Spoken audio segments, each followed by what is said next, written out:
But she's had the flu for 14 days. Should she get a flu shot? Well, no. If she got the flu for 14 days, she's as protected as anybody can be, because the best vaccination is to get infected yourself. And so if she really has the flu, she definitely doesn't need a flu vaccine. If she really has the flu, she should not get it again. No, she doesn't need it, because it's the most potent vaccination is getting infected yourself. This is an ongoing question, and we've had ever-evolving opinions from you, Dr. Fauci. Currently, antibody surveys show that 80% of children, approximately 80% of children, have had COVID, and yet there are no guidelines coming from you or anybody in the government to take into account their naturally acquired immunity. You seemed quite certain of yourself in 2004, but in 2022, there's a lot less certainty.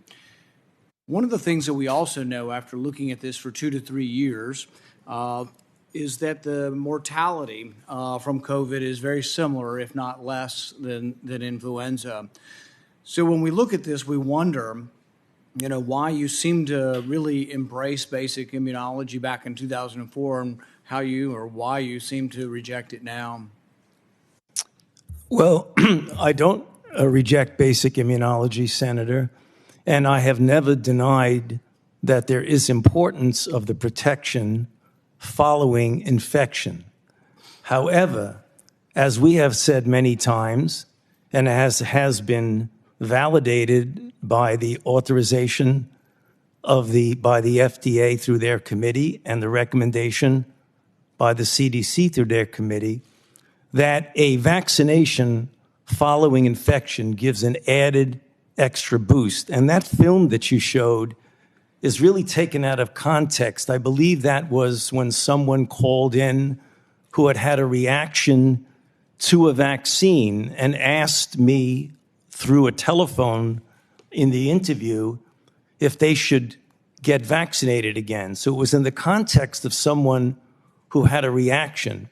And as a matter of fact, Reuters fact check looked at that and said, Fauci's 2004 comments do not contradict his pandemic stance. Actually, words don't lie. If you look at the words behind me, we can go over them a little bit at a time. She doesn't need it because the most potent vaccination is getting infected yourself. It is true. It is true, Senator. It is a very potent way to protect. So when you're trying to tell us that kids need a third or a fourth vaccine, are you including the variability or the variable of previous infection in the studies? No, you're not. Because when you have approved vaccines in recent times, and the committees that have approved it for children don't report anything on hospitalization or death or transmission. They only report that if you give them the jab, they'll make antibodies. And you can give kids hundreds of jabs and they'll make antibodies every time,